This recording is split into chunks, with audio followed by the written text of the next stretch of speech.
Gervonta Tank Davis, such a superstar.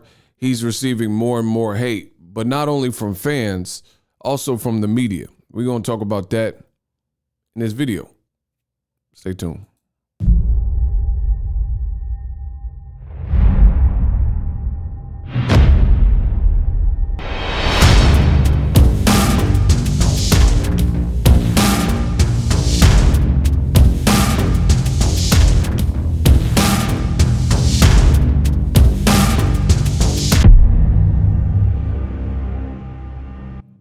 Yeah. What up, Fight World? It's your boy Ego, and I'm back with some more boxing. I don't know how you found my video, but please throw a like on the video. It takes a few seconds. It's free, it's painless, it's quick, and it really helps others find this content. I am the best in boxing, and this is your one-stop shop for all your boxing needs. So I got to talk about it. Gervonta Tank Davis, he had a successful title defense. You know, he has a secondary title at 135. And it's amazing to see Tank, his maturity and the progress of his career. Known Tank for some years, covered many of his fights. And, you know, it's a joy and a pleasure to see it. But apparently not for everybody. There's a lot of hate, and I got a lot of videos coming, and I'll be talking about these different things, you know. Leave it to me. But I want to point this out. Leonard Ellaby had a back and forth with a boxing reporter. So Leonard Ellaby, this is just a little appetizer, if you will. Boxing reporter says, "Are you buying Gervonta Davis tonight? It's $75 on Showtime pay-per-view." And he has 9,000 votes and 92.8, so almost 93% of his followers or whoever voted said no, and 7.2% said yes. Now, this right here, I've already talked about this on my channel. Let me get to what Leonard Ellaby said. Wow, do you do polls for all pay-per-view fights or just this one? Right? And this is as flagrant as you could be in an effort to hate and to, I guess, discourage people. And it's to a point where I'll be almost raising an eyebrow at Showtime and the PR people and Mayweather Promotions if they continue to give credentials to people who are clearly against the product in which they're trying to sell or the brand. You know, at this point, it's super flagrant, and you got to look at it from this aspect. What is the point of a boxing reporter doing a Twitter poll? And I told you guys, this is all systematic. Do you know all these polls are meant to solicit negativity, and they're always for premier boxing champions fights? I remember when the Charlo brothers were fighting, same thing. The same person put out, you guys could research it, put out a poll. Are you buying Jermell and Jamal Charlo's fight? $80, blah, blah, blah. And we know what that's for. Meanwhile, in boxing, and these are boxing reporters, so they should be well aware of what's going on. You recently had Marco Antonio Barrera, and he fought, I don't know if it was a comeback fight or exhibition, but it was on pay-per-view. I don't see polls for stuff like that. That is like insane that a fight like that would be on pay-per-view. Just so you guys see, Marco Antonio Barrera takes on Daniel Ponce de Leon in a pay-per-view charity exhibition, right? So this is still pay-per-view. And there's been other fights that have been pay-per-view, like Evander Holyfield, who really shouldn't be allowed in the ring anymore. And Triller put that on pay-per-view. But for Tank, from the usual suspects, this is what you see. You know, these efforts and attempts to solicit negativity.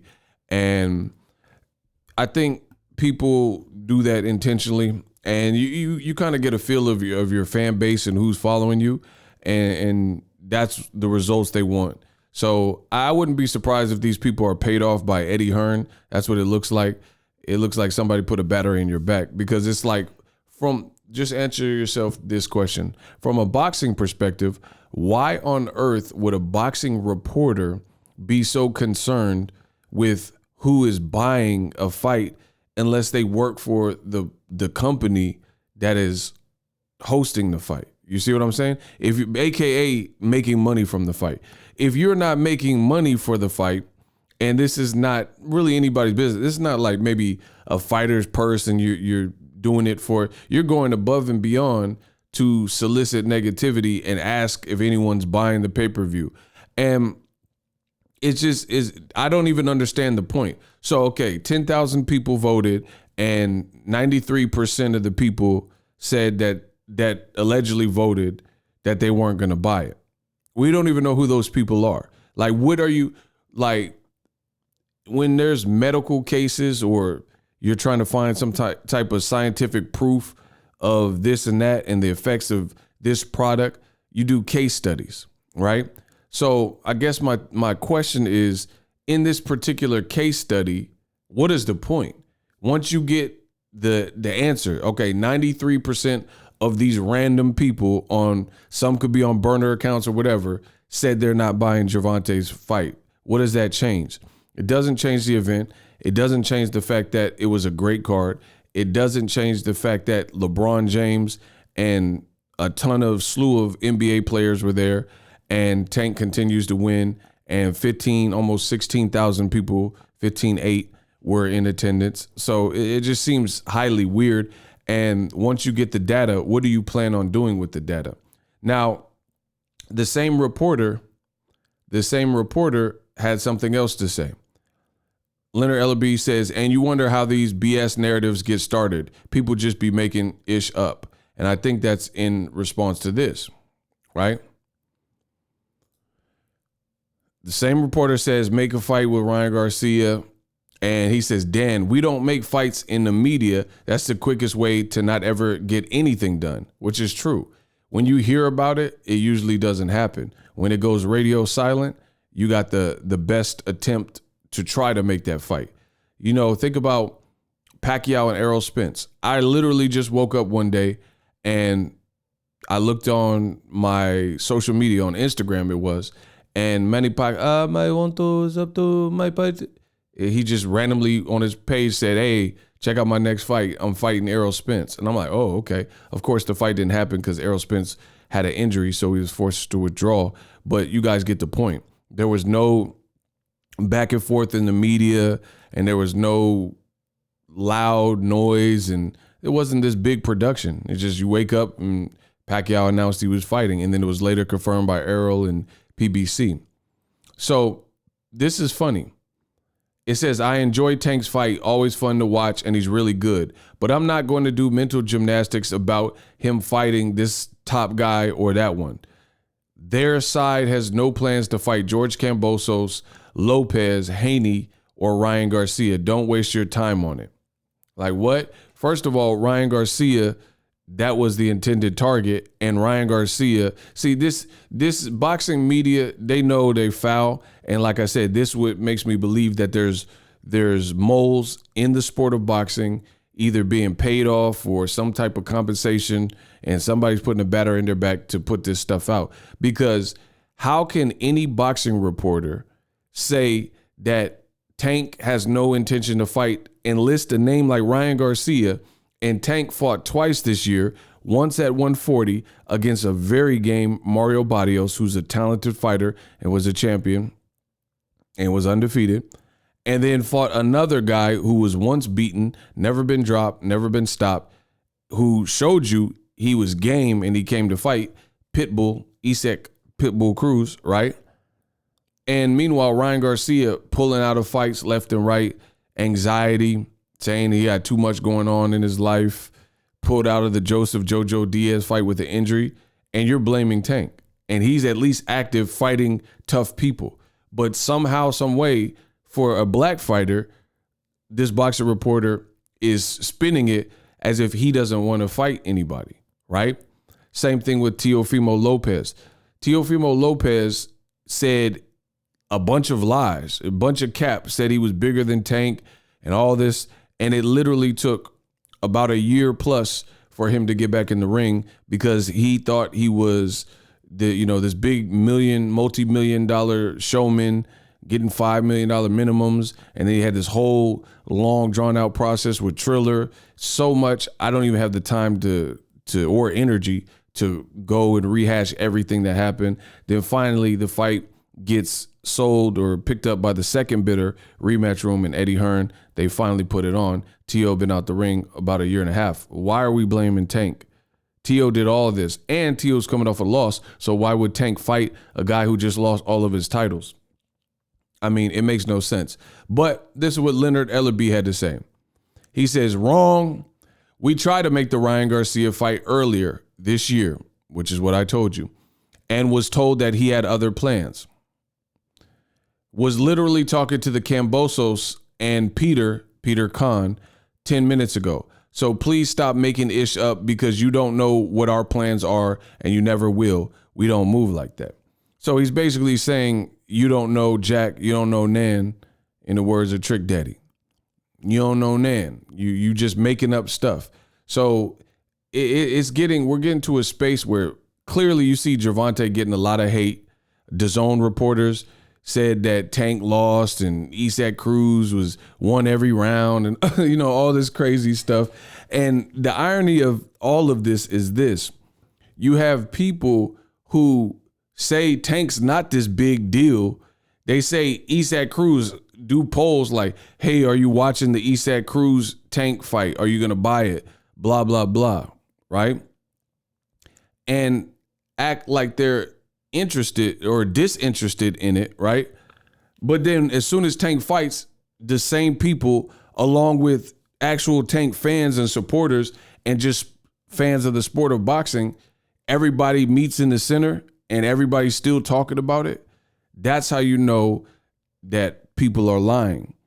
If you're not interested in what this kid got going on, then why are you talking about it? If this people said, oh, the Isaac Cruz fight sucks, but then they watched it. The DAZN reporter that hated on Tank said that it's an uninteresting fight. But then they posted a video at a bar and two DAZN reporters were hating watching the fight because you could hear it in the background. And they saying that Tank lost the fight. Wait. Why would you watch it and document to the world that you're watching it when you said on your podcast that it wasn't even a good fight and you weren't interested in the fight? So once again, now we see who's lying. But needless to say, when you got verified artists like Meek Mill and he getting 620 likes and he's talking about rundowns, that means he's paying attention.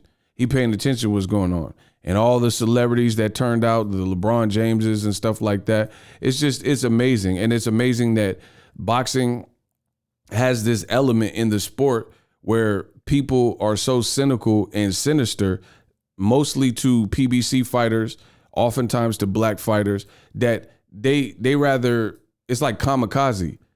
Instead of letting Tank be lit and helping him get to the next level, they rather just blow everybody up. Everybody get blown up.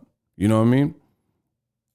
And then they push these far-fetched narratives that like no one's watching and who wants to buy his pay-per-view.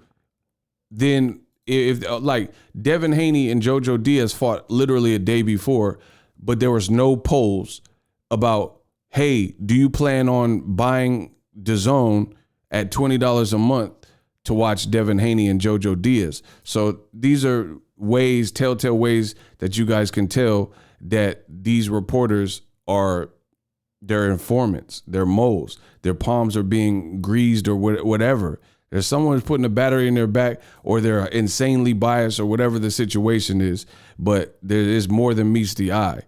Devin Haney, again, fought the day before. Many other people have fought and had pay-per-views. People say they're not concerned. They did the same thing with Floyd Mayweather, now doing it with another black fighter and another Mayweather promotions fighter.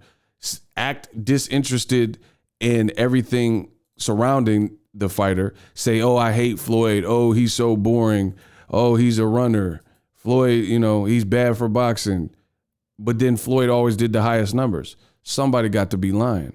Somebody has to be lying if you're willing to go on record and say you don't like watching Floyd, you don't like watching Tank, these guys are cherry picking, whatever people say. But then all the numbers and then the chatter and the commotion after the fact, after the event, tells a whole different story. So shout out to Leonard Ellerby. He's checking people, so I'm glad he's tapped in. I definitely believe boxing in the next few years, hopefully we see a paradigm shift and these promoters get a bit smarter. There's deadline writers, there's YouTube channels, and there's Facebook forums. I think boxing needs to get a lot more secure in the product and who's promoting the product. Some people are just, for lack of a better word, in the world of boxing, dead weight. They're not helping you sell your product. Like me, I know for a fact my channel helps the event. Like Jadakiss said, y'all use the beats for help. We help the beats. It's different. I'm a real lyricist. I really gas up the events, and people that follow my channel, I make them want to watch boxing. I make them want to check out the fight. I encourage people to buy the fight. But you have all these other people in boxing, and they're so sick and cynical and biased or bigoted or whatever their deal is, where they're going out of their way to hate. Oh, Tank, why is he fighting Rolly? And then he gets a late replacement because Rolly got a lot of stuff going on. And then they say, oh, why is he fighting Eastside Cruz? No one wants to watch it. But then they're running polls and talking about the fight just like we're talking about the fight. How about you shut and don't say nothing about the fight? If you're not interested in the fight, let us enjoy it. We don't need your negative Nancy-ness, constantly talk about the fight. We'll watch the Tank fights. And men lie, women lie, numbers don't. I did a Boxingego watch party for Tank's fight, and we did almost 200,000 views in a 4-hour stream. We getting that guap. You do the math. So it's just weird to see so many people detrimental. And then people, when I call this stuff out to like call what old media does, when I call it out, then people try to play games and like, oh, I was just putting up a poll. I didn't know. I didn't mean it I didn't mean it like that. Yeah. Sure you didn't. You know what I mean? We know what you're doing. It's like the opposite of when a girl, she's fishing for a compliment. And she's like, man, I look fat, knowing she don't look fat. I look ugly. And she says that in front of a classroom, and she knows there's a bunch of thirsty dudes in the classroom. It's the same concept. She's fishing for a compliment. She knows she don't look ugly. She knows she don't look fat. She wants somebody to come in and rescue her and say, oh, no, Michelle, you don't look fat. You're beautiful, and uplift you. It's the same concept. But a lot of these channels or people in boxing, they have a toxic fan base that are like-minded and old media'd out and stuff like that. So when they post polls like, oh, who's buying the pay-per-view? They know their toxic negative fan base is going to say no. And that's why I said they're soliciting negativity. You know the reaction from your crowd and what it's going to be. This is not no honest poll because there's no outcome to it. You run a poll on Twitter, then what? Are you getting paid for the poll? No. Twitter doesn't pay you for polls or for like engagement on polls. So what are you doing it for? Are you going to attach that to any of your articles? No. So what are you doing it for? To solicit negativity. Tell me one reason why old media constantly runs polls when black fighters are fighting or PBC fighters are fighting. Errol Spence and Charlo and wow, hey, are you going to buy it? Why do you care? Just enjoy the fight. If it's a bad fight to you, don't watch the fight. Let me take care of it. Subscribe to the channel. Holla at me, I'm out. The future is now. The Hibernation 5s by Kenichi Bear. Hybrid gaming and lifestyle headphones. Out of the box, you can connect to any console or PC. Bluetooth ready with a low latency USB adapter, color RGB, and extreme bass mode. The Hibernation 5s adjust to you. Whether you need a gaming, travel, gym, or lifestyle headphones, the Hibernations got you covered. The new Hibernation 5s, link in the description. Customize the way you hear the world. Welcome to the nation. Are you tired of your YouTube videos not getting any views? Well, consider TubeBuddy.